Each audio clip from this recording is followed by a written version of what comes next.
Corona உத்தரவை மீறி எம்எல்ஏக்கள் மீது நடவடிக்கை எடுக்க வலியுறுத்தி சபாநாயகரிடமும் வழக்கறிஞர் செல்வகுமார் முன்வழித்திருக்கிறார். அவங்களுடைய பதவியை ராஜினாமா பண்றாங்க. இது முழுக்க வந்து பாத்தீங்கன்னா இது ஒரு ஜனநாயக படுகொலை, ஜனநாயக மாண்பே சீர்குலைக்கும் செயலா இருக்கு. பிரிந்து சென்ற எஸ்பி வேலுமணி இவங்க வரும்போது அவங்களும் பேச்சாட்டு அதுவும் இப்போ வந்து என்ன சொல்றது உடன்படலன்றது ஒரு இது வருது. அதாவது அதுக்கிடையே என்ன நடக்க வாய்ப்பு இருக்கு பாருங்களேன். ஜனநாயகம் எவ்வளவு கேள்வி கூத்தா மாறிடுச்சுன்னு பாருங்களேன். Initiate under the 10th schedule, அந்த 10வது ஷெட்யூலில் வந்து பார்த்தீங்கன்னா தப்பிக்கிறதுக்காக போகும்போது prevention of money laundering act, bribery and corruption under the prevention of corruption act or scheduled offences when public servants receive huge undisclosed cash amounts switch political allegation அது allegiance it automatically triggers the investigate jurisdiction of the director of இடின்னு வந்துடுது. இதெல்லாம் சுட்டி காட்டுது. இப்போ இசைக்கு சுப்பியாவுக்கு தாவேக்கா வேணான்னு சொல்லி தான் வந்து பார்த்தீங்கன்னா இசைக்கு சுப்பியாவுக்கு வாக்களிச்சிருக்காங்க. அப்போ அந்த மக்களோட மனநிலை, அந்த மக்களுக்கு ஏற்பட்ட துரோகம், அந்த நம்பிக்கை என்ன? உனக்கு உடல்நிலை இல்லையா, இல்லாட்டி நீ வந்து பார்த்தீங்கன்னாக்கா சுயநினைவு வந்துட்டியா? எந்த அடிப்படையில் நீ கதவி செய்து வச்சும் போது பதவி ஆசை சட்டப்படி நடுநிலையோடு விரைந்து நடவடிக்கை எடுப்பீர்கள் என்று நம்புகிறேன். தவறும் பட்சத்தில் அரசு சாதிப்புகள் நீதிமன்ற நாட நேரணும்னு நான் சொல்லியிருக்கேன். அதில் 226 அதாவது அதுக்கு அதிகாரம் இருக்கு. அதாவது அரசியல் சட்டம் 226 உயர் நீதிமன்றத்துக்கு உண்டான அதிகாரம். அது திமுகவோட அதிமுகவோட பாரதிய ஜனதா கட்சியோட பார்முலாவை கையாண்டுக்கிறான்ற போது பின்னணியில வந்து பார்த்தீங்கன்னா ஒரு மிகப்பெரிய ஒரு சதி இருக்கிறது நல்லா தெரிஞ்சுக்கிட்டான். அதை விட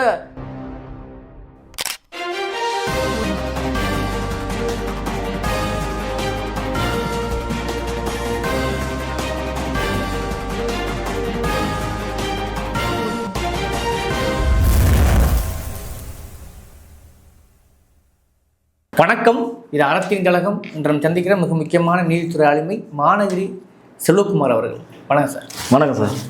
குறிப்பாக ஒரு வழக்கு ஒன்று நீங்கள் ஃபைல் பண்ணதை பார்த்துருக்கோம். மனு கொடுத்துருக்கீங்க, சபாநாயகருக்கே ஒரு மனு கொடுத்துருக்கீங்க, சிபிஐக்கு ரெக்கமெண்ட் பண்ணியிருக்கீங்க, அதுக்கு தகுந்த இடிக்கு ரெக்கமெண்ட் பண்ணியிருக்கீங்க. இந்த 4 பேர் 3 பேர் விளையாட்டுருக்காங்க. நேற்று ஒருத்தர் போய் சேர்ந்துருக்காங்க. 4 எம்எல்ஏக்கள் உணர்றது அவ்வளோ பெரிய சிக்கலா? இது சட்ட ரீதியாக நடவடிக்கைக்கான வாய்ப்புகள் இருக்கிறதா? ஏன் இந்த மனு, என்ன சிக்கல்? தமிழக வெற்றி கழகம் வந்து பார்த்தீங்கன்னாக்கும் தேர்தலுக்கு முன்னே வந்து பார்த்தீங்கன்னாக்கும் முழுக்க சமூக வலைதளங்களை ஆக்கிரமித்து போலி வலைதள கணக்குகள் மூலமாக ரீல்ஸை பரப்பி மக்கள்கிட்ட தங்களை வந்து பார்த்தீங்கன்னாக்கும் ஒரு கனவு நாயகன் போல சித்தரித்து ஒரு மாற்றத்தை உருவாக்கிற அடிப்படையில் வந்து பார்த்தீங்கன்னாக்கா ஆட்சிக்கு வந்துட்டாங்க. அவன் என்ன சொன்னால் தூய சக்தி தீய சக்தி. அவங்க டார்கெட் பண்ணது திமுகவை மட்டும்தான், வேறு எந்த ஒரு கட்சியுமே கிடையாது. அந்த அடிப்படையில் இருக்கக்கூடிய சட்ட ஒழுங்கு பிரச்சனைகளை பூராமே வந்து பார்த்தீங்கன்னா ரீல்ஸாக மாற்றி நம்ம அதில் போட்டதுக்கப்புறம் உடனே மாற்றம் வந்ததே நோக்கிதான் வந்தாங்க. ஆனால் மக்கள் வந்து பெரும்பான்மையாக வாக்களிக்கலை. அவர் 234 தொகுதிகளில் வெற்றி பெறலை. அவர் 108 தொகுதியில் தான் வெற்றி பெற்றார். 108 தொகுதியில் வெற்றி பெற்ற உடனே அவர் என்ன பண்ணுறாரு வந்து பார்த்தீங்கன்னாக்கா ஒரு மக்கள் மத்தியில் வந்து பார்த்தீங்கன்னாக்கா ஒரு அசாதாரண சூழல் நிலவும் போது திமுக, அதாவது தீய சக்தின்னு சொல்லி ஓட்டு வாங்கி அந்த கூட்டணியில் வெற்றி பெற்ற Thirumavalavan, Congress, communist, Indian Union கட்சிகளோட ஆதரவை பெற்று ஆட்சி அமைக்கிறார். இந்த காலகட்டத்தில் அவர் ஒரு பண்பாடு நாகரிகம் யாரும் செய்யாத விஷயத்தை செய்கிறேன்னு சொல்லிட்டு அவர் எல்லாருடைய எதிர்கட்சி தலைவர்களையும் போய் பார்க்க, எதிர்கட்சி தலைவர் எல்லா தலைவர்களையும் பார்க்குறாங்க. ஏன் நம்ம மு.க. ஸ்டாலின் முதல் பார்க்குறவர் எடப்பாடியை திட்டமிட்டு தவிர்த்துறாரு. ஆனால் மாறாக வேலுமணியையும் சிவி சண்முகத்தையும் போய் பார்க்குறாங்க. வேலுமணி சிவி சண்முகம் அரசியலில் புனிதர்கள் கிடையாது. பல சிபிஐ வழக்குகள் இருக்குது. அதுபோக வந்து பார்த்தீங்கன்னா இடி வழக்குகள் இருக்குது. பல்வேறு குவாரிகளை வந்து சட்டத்துக்கு பூர்வமாக நடத்திட்டு வர்றான். அவனை போய் பார்த்துட்டு வந்ததுக்கு அப்புறம் இவங்க ஒரு நம்பிக்கைக்கு ஒரு தீர்மானத்தில் வந்து பார்த்தீங்கன்னாக்க 25 பேர் கொரோனா உத்தரவு, அதாவது ஒரு அரசியல் கட்சியோட அங்கீகரிக்கப்பட்ட தலைவர், அங்கீகரிக்கப்பட்ட அரசியல் கட்சியோட சார்பாக அவர் வந்து கொரோனா நியமனம் வைக்கக்கூடிய அதாவது அதிகாரம் பொதுச் செயலாளரான எடப்பாடி பழனிசாமிக்கிட்டே இருக்கும்போது அக்ரி கிருஷ்ணமூர்த்தியை வந்து கொரோனா நினைக்கிறாங்க. அவர் கொரோனா உத்தரவு மீறி 25 பேரை வந்து பார்த்தீங்கன்னா வாக்களிக்கிறாங்க. அது வாக்களித்ததுக்கு அப்புறம் அந்த கட்சி பிளவுபடும் போது அந்த நேரத்தில் வந்து 2 பேருமே மனு கொடுக்குறாங்க. இந்த சூழலில் வந்து பார்த்தீங்கன்னாக்க பல்வேறு உச்சநீதிமன்ற தீர்ப்புகளில் முழு அதிகாரமும் சபாநாயகருக்கு மட்டும்தான் இருக்குது. இப்போ சபாநாயகர் வந்து பார்த்தீங்கன்னாக்க ஒரு நடுநிலையாக நடக்கக்கூடியவரானாக்க கிடையவே கிடையாது. அவர் வந்து ஒரு கட்சி சார்ந்ததே அவர் வந்திருக்கார், ஜேசிடி பிரபாகர். அவர் எப்படி இதில் இதனால தான் வந்து பார்த்தீங்கன்னாக்க ஜனநாயகம் கேலி கூத்தாவே ஆகிக்கிட்டே இருக்குது. மாண்புமிகு உச்சநீதிமன்றம் பல தீர்ப்புகளில் வந்து சபாநாயகம் வந்து பார்த்தீங்கன்னாக்க ஒரு ட்ரிபியூனல் மாதிரி நடந்துக்கிறோன்றாங்க. இப்போ ஒரு அரசியல் சாசன அமர்வு இப்போ கடந்த காலங்களில் வந்து பார்த்தீங்கன்னாக்க இந்த கட்சி தாவல் தடை சட்டத்தின் கீழ் வரக்கூடிய மனுக்களை நீங்க வந்து பாத்தீங்கன்னாக்க குறுகிய காலத்துல குறைந்தபட்சம் 3 மாத காலங்களுக்குள்ள நீங்க நடவடிக்கை எடுக்கணும் அப்படின்றதுக்கு ஒரு உத்தரவு போட்டிருக்காங்க. ஆனா இந்த இந்த இந்த விஷயத்துல வந்து பாத்தீங்கன்னா 25 பேருமே அவங்க ஒரு கொள்கை அடிப்படையிலையோ சித்தாந்தத்தின் அடிப்படையிலையோ அவங்க வந்து அது ஒரு மெர்ஜராகவோ போகல, அதுக்கு வாய்ப்பு இல்லை. இவங்க மேல கண்டிப்பாக கட்சி தாவல் சட்டம் தடை சட்டம் பாயும்ன்ற ஒரு சூழல் இருக்கும்போது இதுல இருந்து வந்து பாத்தீங்கன்னாக்க இந்த நடைமுறையை வந்து இவர் உடனடியாக இவர் வந்து எடுக்க போறது கிடையாது, யாரு சபாநாயகர். ஏன்னா இவங்க தூய சக்தின்னு சொல்லி வந்துட்டு இவங்க வந்து பாத்தீங்கன்னாக்க அரசியல்ல வந்து இது வந்து பாத்தீங்கன்னா ஏதோ நேத்து ஆரம்பித்த அரசியல் கட்சி அனுபவம் இல்லாத கட்சின்னு எல்லாரும் பேசிக்கிருக்கும் போது பாரதிய ஜனதா கட்சி மற்ற மகாராஷ்டிரா கர்நாடகா போன்ற மாநிலங்கள் நடந்த விஷயங்களை பூரா நடைமுறைப்படுத்திருக்காங்க. புதுசு தமிழ்நாடு புதிய கட்சி யாரு திமுகவை விட அதிமுகவை விட பாரதிய ஜனதா கட்சியோட பவர்ஃபுல்லாவை கையாண்டுக்கு இருக்கான்ற போது பின்னணியில வந்து பாத்தீங்கன்னா ஒரு மிகப்பெரிய ஒரு சதி இருக்கிறது நல்லா தெரிஞ்சுக்கிட்டான். அதை விட அவர் விஜய் வந்து பாத்தீங்கன்னா சினிமால மாதிரி இருந்தது மாதிரி இல்லாம அவரோட முகம் எப்பயுமே வாட்டமாவே இருக்கு. அவர் முதலமைச்சர்ன்றது பூரிப்பே கிடையாது, அவர் அமைதியா உட்கார்ந்துருக்காரு, பதில் இல்லை. ஆக்டிங் சிஎம்மா அதை ஆதவர்ஜினா செயல்படுத்திருக்கும் போது நான் என்ன பண்ணேன், கடந்த மே 23ஆம் தேதி ஒரு மனு அனுப்புறேன். யாருக்கு? சபாநாயகருக்கு. சில சட்ட விவரங்களை இந்த மனு தான் அனுப்பியிருக்கேன் நான். அதாவது அதுல வந்து பாத்தீங்கன்னாக்க இது நீங்க உரிய காலத்துல அதாவது மக்களாட்சி மாண்புக்காக தங்கள் உரிய சட்டப்படியும் நடுநிலையோடு விரைந்து நடவடிக்கை எடுப்பீர்கள் என்று நம்புகிறேன். தவறும் பட்சத்தில் அரசு சாதிப்புகள் நீதிபதி நாட நேரணும்னு நான் சொல்லியிருக்கேன். அதுல 226 அதாவது அதுக்கு அதிகாரம் இருக்கு. அதாவது அரசியல் சட்டம் 226 உயர் நீதிமன்றத்துக்கு உண்டான அதிகாரம், கட்டளையிடும் அதிகாரத்தில் அதில் போது அதில் வந்து பார்த்தீங்கன்னாக்க அதாவது 13/5/2026 நடைபெற்ற நம்பிக்கையில்லா தீர்மானத்தில் கொறடா உத்தரவை மீறி வாக்களித்த அஇஅதிமுக சட்டப்பற்றவர்களுக்கு கட்சி சாவல் தடை சட்டத்தின் கீழ் சமர்ப்பிக்கப்படும் தகுதி நீக்க மனுக்களை அவசர வழக்காக ஏற்று உடனடியாக தகுதி நீக்க உத்தரவை பிறப்பிக்க வேண்டும். அது விரைவில் இந்த சட்டவிரோத வாக்குகளின் அடிப்படையில் எடுக்கப்பட்ட நம்பிக்கையில்லா தீர்மானத்தின் வாக்கெடுப்பு முடிவுகளுக்கு இறுதி அங்கீகாரம் அளிப்பதையோ அல்லது அரசியல் வெளியிடுவதை தற்காலிக நிறுத்தி வைக்க வேண்டும் என மிக தாழ்மையுடன் கேட்டுக்கொள்கிறேன் என்று நான் வந்து மனு அனுப்பியிருக்கேன். யாருக்கு? நான் இந்த 25 பேருக்குமே ஒரு தக்க பாடம் கற்றுக் கொடுக்கணும். இது வந்து குதிரை பேரா இருக்குன்றது எல்லாருக்குமே தெரியும். நம்ம யார் இங்க ஒளிச்சு முறை பேசும்போது போது இப்ப 4 எம்எல்ஏக்கள் வந்து பாத்தீங்கன்னா என்ன தைரியத்துல எந்த அடிப்படையில ஒரு 20 நாட்களுக்குள்ள இவன் வந்து ராஜினாமா பண்ணிட்டு போய் அதே தலைமைச் செயலகத்துல போய் அவன் சேர்றானாக்க இந்த மக்கள் அவங்க என்ன நினைச்சுக்கிட்டு இருக்காங்க? இந்த மக்கள் பார்த்து இந்த மக்கள் தான் யோசிக்கணும். இந்த மக்கள் வந்து ஒரு ரீல்ஸ் முகத்துல உணர்ச்சி வசப்பட்டு வாக்களிச்சுட்டு எல்லாருமே நம்ம நியாயப்படுத்த வேண்டிய அதிமுக திமுகவை நியாயப்படுத்த வேண்டியதுல அதிமுகவை நியாயப்படுத்தியதுல யாருனாலும் அரசியலமைப்பு சட்டம் வந்து பார்த்தீங்கன்னா என்ன சொல்லுது? சாதியற்ற சமூகத்தை உருவாக்கம் சொல்லுது. அனைவருக்கும் உரிமை இருக்கு, யாருனாலும் மன்னராக மக்களாட்சி கிடையாதுன்ற போது வரலாம். ஆனா குறைந்தபட்ச கோட்பாடு, கொள்கை, மக்களோட நன்மை, மற்ற விஷயங்களை யோசிக்க வேண்டியது இருக்குல்ல. அந்த விஷயங்கள் பார்க்க போகும்போது இந்த ஏற்கனவே ஆண்ட கட்சிகளோட நடவடிக்கையை மீறி இவன் கொஞ்சம் கூட அச்சம் இல்லாம வெளிப்படையாக ஒரு விஷயத்தை நடத்தும் போது இது எங்கேயோ ஜனநாயகத்தை வந்து ஒரு கேலிக்கூத்தாகிறதும் மக்களை வந்து அவங்க உண்மையிலேயே முட்டாளாக்கணுன்ற நிலையில இருக்கிறதுமாக இந்த இது ஒரு அச்சம் வரும்போது தான் நம்ம என்ன செய்யறோம், இது சம்பந்தமா பார்க்கும்போது கட்சித்தாவல் தடை சட்டம் இருக்கும்போது அவர் இந்த எம்எல்ஏக்களை வந்து தகுதி நீக்கம் பண்ணா திரும்பி வந்து பாத்தீங்கன்னாக்கா நீங்க தேர்தலில் போட்டிடுறதுக்கு எந்தவித தடையுமே கிடையாதுங்க. தடை இல்ல, தடையே கிடையாதுங்க. அந்த தடை தடை இல்ல, அது தடை இல்ல, அதான் சொல்ல வரேன், தடை கிடையாது.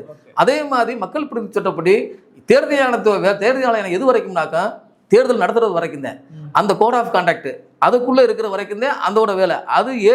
அது மக்களை அவங்க சர்டிபிகேட் கொடுத்துட்டு ஆரம்பிச்சுங்க, அது பூராமே சபாநாயகர் கண்ட்ரோல் ஆக போகுது. அதனாலதான் எந்த ஒரு சட்டமன்ற உறுப்பினரும் தேர்ந்தெடுக்க போகும்போது அவங்க வேட்பு மனுவில் ஒரு உறுமொழி கொடுப்பேன், நான் சாதி சார்பற்று செயல்படுவேன். அதே மாதிரி வந்து பார்த்தீங்கன்னாக்கா அவன் பதவி ஏற்கும்போது உறுதிமொழி கொடுக்குறான், உறுதிமொழியை அப்பட்டமாக மீறான். அதில் நடவடிக்கை இல்லாததுனாலதான் அதாவது புற்றிசல் போல ஜாதிய கட்சிகளும் மதவாத கட்சிகளும் இன்னைக்கு வியாபித்திருந்து மக்களாட்சியை கேலி கூத்தாக்கிட்டு இருக்காங்க. அவங்களோட ஒரு மதவாத சிந்தனையும் சாதிய சிந்தனையும் மேலோங்கி வந்து பண்ணிக்கிருக்கும் போது இந்த விஷயங்கள்ல அப்படி ஒரு சட்டங்கள் வலுவான சட்டங்கள் இல்லாததே இது காரணம். இப்ப இந்த சூழல்ல 4 பேரும் 20 நாள்ல இவங்களுக்கு என்ன கொள்ள வந்துருச்சு? இன்னைக்கு கூட 5 பேர் போறதா ஒரு அதான் என்ன கொள்ள வந்துருச்சு. கொள்ள வரும்போது இப்ப இவங்க என்ன கொடுத்துருக்காங்க, அதுல என்ன ஒரு பிரச்சனை, பெரிய விஷயமாக்கு 2 பேர் பட்டியல் சமூகத்தை சேர்ந்தவங்க. ஒருத்தர் வந்து தேவேந்திர சேர்ந்த ஒரு சத்யபாமான்றவர், ஒருத்தர் வந்து பாத்தீங்கன்னாக்கா மரகத குமரவேலு.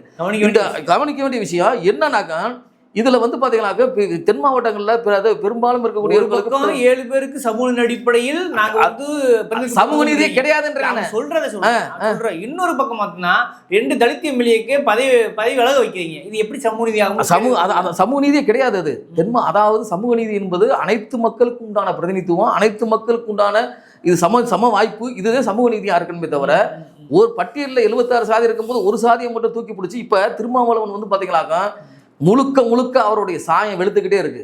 அதாவது எந்த முற்போக்குவாதிகள், எந்த நடுநிலையாளர்கள், எந்த சாதியவாதிகள் எல்லாமே அவரை வந்து பாத்தீங்கன்னாக்க இவர் வந்து கொள்கைவாதி, இவர் வந்து தமிழ் தேசியவாதி தூக்கி பிடிச்சாங்களோ அவர் அந்த அவர் சார்ந்த சமூகத்துக்கு எதுவுமே செயலிடுறது அப்பட்டமா வந்துருக்கு. அதாவது இப்போ நம்ம இங்க வரும்போது கூட நான் பார்த்தேன், ஏற்கனவே அடித்த வால் போஸ்டர்கள் இன்னைக்கு வந்து அந்த நம்ம விஜயை தூக்கி பிடிச்சி அடிக்க வால் போஸ்டர் இது முன்னாடியே திட்டமிட்டதாகவும் கட்டமைக்கப்பட்டதாக இருக்கு. காரணம் என்னாக்கா ஆதவரஜன் அங்கிருந்து போயிருக்காரு. அவர் அங்கிருந்து இந்த தரவுகள்லாம் எடுத்துட்டு போய் வாக்குகள் பூராம கூட்டணி கட்சிக்கு துரோகம் செய்து இது தாவேக்காவுக்கு வாக்களிக்க வச்சதாக தெரிய வருது. இப்போ இந்த சூழல்ல இந்த பிரச்சனைக்கு நம்ம வந்தோம்னாக்கா இதை வந்து நம்ம அனுமதிச்சுக்கிட்டே இருந்தோம்னாக்கா இது மேலும் மேலும் கேலி குத்தாகும். இவருக்கு உண்மையிலேயே செல்வாக்கு இருந்தா மக்கள்ல இவங்க தேர்ந்தெடுக்கின்ற ஒரு நம்பினாராக திருப்பி மக்கள்கிட்டே விடலாம். அதை விடுத்துட்டு இன்னொரு கட்சியில தேர்ந்தெடுக்கப்பட்டவனை பணமோ காசோ அந்த பேரம் இல்லாம எப்படி இந்த கொள்கை அடிப்படையில் வந்தானா இவன் கொள்கை அடிப்படையில் முன்னவே போயிருக்கணும். இப்ப இவர் அதாவது தாவேக்காவுக்கு எதிராகவே நின்று வாக்கு பெற்று தாவேக்கால இணைகிறது எந்த வகையில் நியாயம்? அப்ப அங்க இருக்க இப்ப இசக்கி சுப்பியாவுக்கு தாவேக்கா வேணான்னு சொல்லிதான் வந்து பாத்தீங்கன்னா இசக்கி சுப்பியாவுக்கு வாக்களிச்சிருக்காங்க. அப்ப அந்த மக்களோட மனநில அந்த மக்களுக்கு ஏற்பட்ட துரோகம், அந்த மக்களோட நம்பிக்கை என்ன? உனக்கு உடல்நிலை இல்லையா, இல்லாட்டி நீ வந்து பாத்தீங்கன்னாக்கா சுயநினைவு இழந்துட்டியா? எந்த அடிப்படையில் நீ கதவி செய்து வைக்கும் போது பதவி ஆசை, பண ஆசை இதுலதான் பண்ணிருக்கும் போது இப்ப நான் என்ன கேட்டிருக்கேனாக்க இதை தடுக்கணும்ன்ற போது மத்திய சட்ட அமைச்சகத்துக்கு மற்ற சட்ட அமைச்சகத்திற்கு இந்த தகுதி நீக்கம்ன்றது வந்து பார்த்தீங்கன்னா மக்கள் பிரதிநிதி சட்டத்தை 7ல் வருது. 8ல் வந்து பார்த்தீங்கன்னா 2 ஆண்டுகள் குற்ற நடவடிக்கையில் ஈடுபட்டால் மட்டுமே அவங்க போட்டியிட தர அப்படின்ற விஷயங்கள் இருக்கு. அதாவது குற்ற நடவடிக்கை ஈடுபட்டு சிறை தண்டனை அறிவிச்சாதே. இதுல 8A வந்து பாத்தீங்கன்னா சிறு மாற்றங்கள் செய்யணும். இதுல வந்து பாத்தீங்கன்னா புதிய விதிகளை உடனே உருவாக்கணும். 7ல் இந்த மாதிரி சூழல்ல வந்து பாத்தீங்கன்னா உரிய காரணமின்றி அவங்க ராஜினாமா செய்யும் போது கட்சித்தாவல் தடைச்சட்ட மனு சபாநாயகர்கிட்ட நிலுவையில் இருக்கும்போது இவங்க உள்நோக்கத்தோட அந்த சட்டம் பாஞ்சிருமோன்ற அச்சத்துல அவங்க ராஜினாமா செய்து விட்டு அதே கட்சியில் இணைகிறது எந்த வகையில் நியாயம்? இப்படி இருக்க பட்சத்துல அவங்க உரிய காரணம் இல்லாம இந்த போகும்போது அந்த செலவு அந்த தொகுதிகளை வந்து பார்த்தீங்கன்னா இடைத்தேர்தல் நடக்கும் போது செலவு பூராமே இவர்கிட்ட தான் வசூல் பண்ணணும். இவங்களுக்கு குறைந்த காலம் வந்து பார்த்தீங்கன்னா தேர்தல் நடைபெறுகிறது, போட்டியிடுறதுக்கு தடை விதிக்கணும். அப்போதான் ஜனநாயகம் காப்பாற்றப்படும்.